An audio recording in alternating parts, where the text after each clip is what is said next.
What's up, everybody watching on their computer, smartphone, tablet, or TV? This is Andy, and let me make sure the camera is right. That's perfect. Alright, so normally when I'm in front of the camera, it usually means we have to talk about something, or in a good case, WWE pay-per-view prediction. So, this means WWE pay-per-view prediction. Once again, the rule on the One Wrestling News Facebook page is to have pay-per-view picks submitted by 4 p.m. Eastern, 3 p.m. Central, 2 p.m. Mountain, 1 p.m. Pacific for wrestling picks. Otherwise, the admin, I'm not going to say who he is, will not put us in the pool, see who got the most picks. So, we're going to get this going because I am excited because this is a good card. I'm not disappointed with it, only because it is 5 matches. So, once again, this is Hell in a Cell, if I didn't say it. Hell in a Cell will take place at the WWE Thunderdome at the Amway Center in Orlando, Florida. Once again, no fans, but the catch is it's a virtual audience like they've been doing since August. Hoping sometime in 2021 we're actually going to have real fans allowed back at WWE events. So just want to note that. Okay, 5 matches. I guess we'll go into the non-Hell in a Cell matches first. That way everything is less confusing here.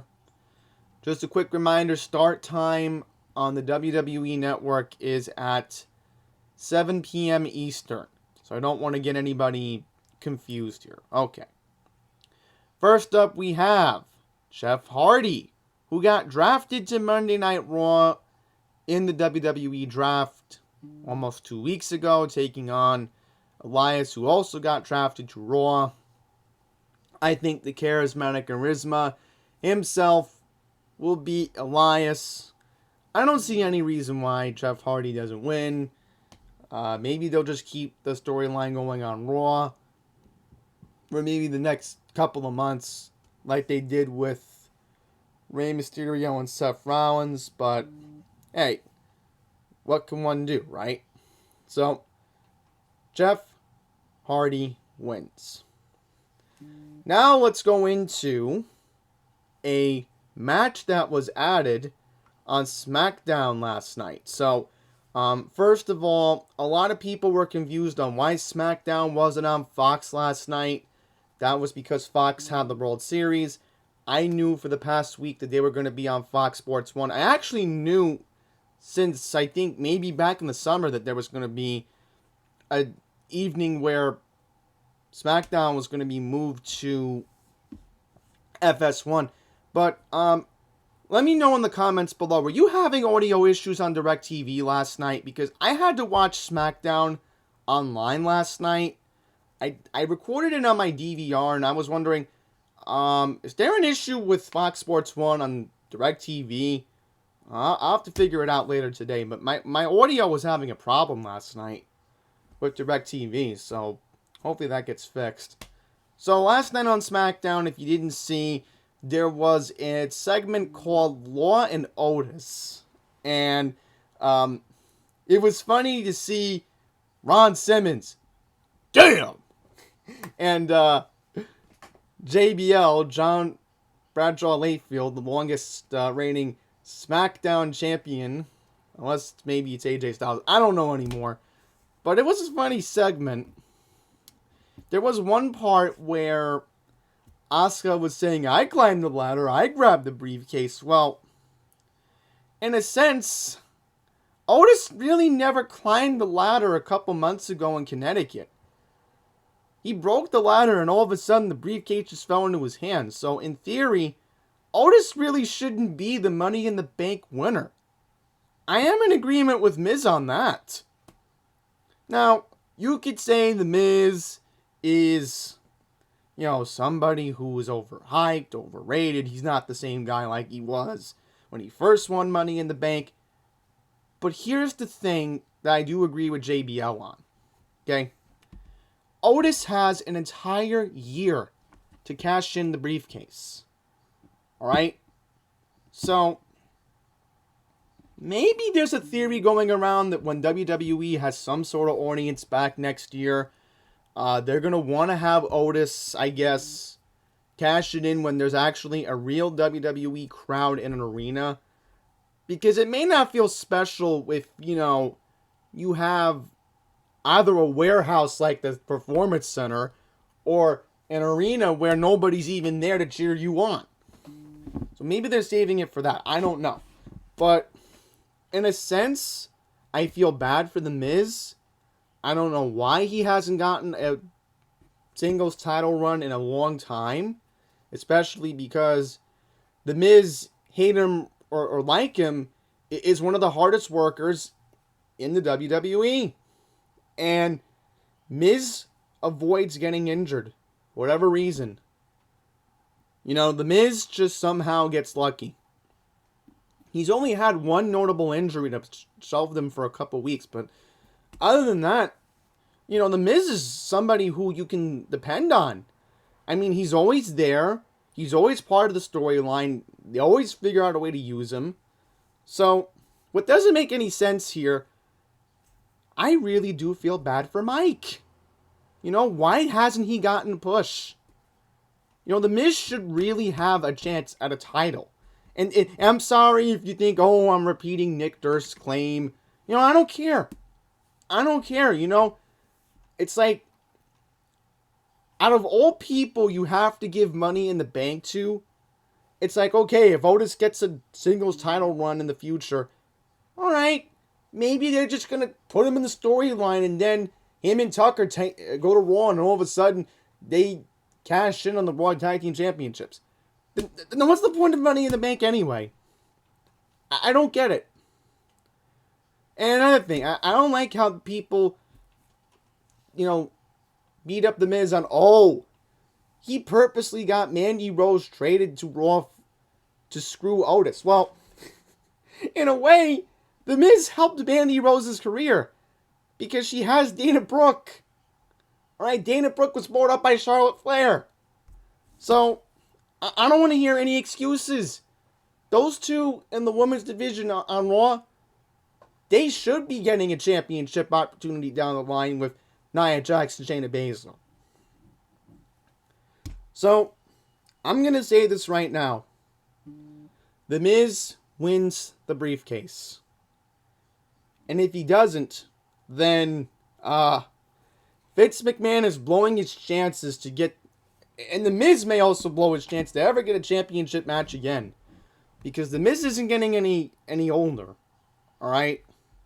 Mr. Mizannon's 40. Alright? He was only 30 when he cashed in Money in the Bank. 30! Right? And for The Miz, he doesn't even look like he's 40. I'm being honest. He doesn't. And how old is Otis? I'll just look it up. Otis is only 28. But who am I to judge? Miz wins. Miz deserves one more chance at the WWE title. And, one day The Miz will be in the Hall of Fame. I will say this now. He's won a lot of Intercontinental titles over the years. So you can always rely on The Miz. Heel or hero. He's a hard worker. So please give The Miz the win here. I give The Miz his contract. As far as when Miz cashes in, I would love to see it on the same night, but you never know. Okay, so let's move on to the women's Hell in a Cell match. You have Bayley taking on Sasha Banks. Hell in a Cell match for the SmackDown Women's Championship. I'm going to say this right now. Sasha Banks is winning.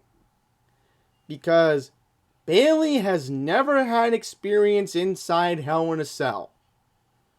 Sasha has had 2 matches inside Hell in a Cell. She knows the structure very well. She's been in it numerous times. Well, twice, but you gotta give Sasha Banks the edge here. So I give her the win. And more importantly, our first new champion in the SmackDown Women's Division in a whole year. I'm sick and tired of Bayley keeping that belt. You know, it's too long. It's too long. You know, honestly, there should at least be a title change at one of the big... Like, it should be a standard. Like, the title changes at least once a year at WrestleMania or SummerSlam. At least one of those 2 pay-per-views. You know, it'd be fair to us fans. But no, they don't want to do that. So, Sasha wins. End of story. Okay, now here's my theory on how I think The Miz is going to cash in Money in the Bank the same night. Now, there are a lot of people who may call me crazy, but I think this is how it's going to happen. Now remember, Miz got drafted to Raw. Okay, so that means likely he's going to go after whoever wins the WWE Championship match. He can also go to SmackDown if he chooses, but this is the likely route, and this is not going to close out the show. And I'll go into why. Alright, so Drew McIntyre taking on Randy Orton in a Hell in a Cell match. So Drew McIntyre and Randy Orton put on a match for the ages. The last storyline ever between McIntyre and Orton. The 2 go at it. Banging each other on the cell. McIntyre and Orton beating the you-know-what out of each other. Then all of a sudden, McIntyre gets Orton in the corner. 3, 2, 1. The Claymore gets on and McIntyre wins. But Randy Orton's going to make one more statement.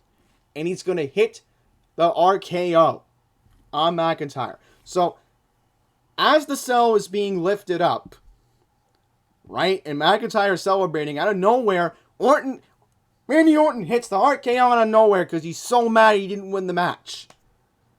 So, Orton's walking off slowly. That big grin on his face. Awesome! Cue the music. Miz comes down, runs with the briefcase, because he realizes that Otis is probably still mad that he lost the briefcase. So, this is how I think you put a storyline continuing with Otis down the line when Miz is finished with McIntyre. It could happen this way. But Miz comes out with the ref. Whoever is the ring announcer on Raw, they announced that Miz...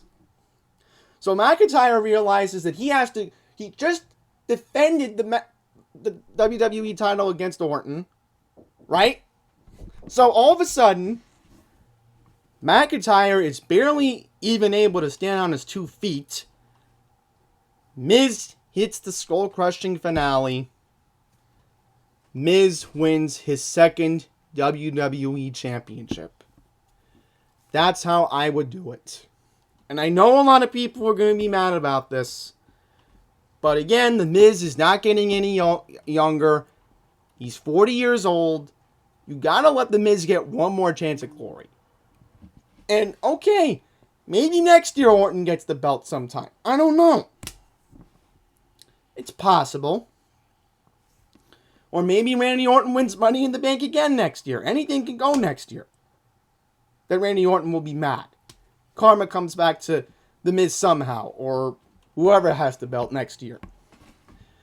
But this is the time to do it. I mean, this is a good way to tease it. You know, they've been doing a good job saying, oh, The Miz wants to get Otis for Retribution. Right? Because it's been a long storyline between The Miz and Otis, right? Going on now for weeks. Going on now because all of a sudden, you know, Heavy Machinery was in the storyline. So, look, this is the time to do it, and if you don't do it now, you're basically wasting any prime opportunity the Miz has to get a title. So, that's how I would do it.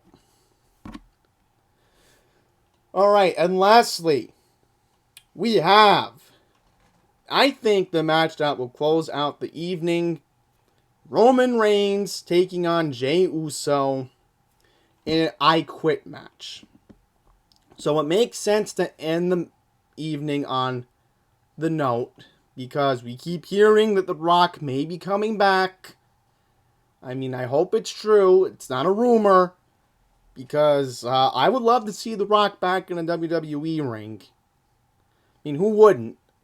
But you got Roman Reigns taking on Jay Uso, I Quit match, Hell in a Cell. If Jay loses, him and Jimmy will have to become Roman's subordinates. So, I don't know what that means, but okay. Look, Roman just won the title back in September. I mean, are you... My bad, in August. Alright, it was August. Are you the one to tell me that you're just going to take the belt off Roman and he's portraying the heel character very well? You would at least think they would keep the belt on him until, WrestleMania. And hopefully it's still going to happen in Hollywood in March. But, look, you're not going to take the belt off Roman that easily.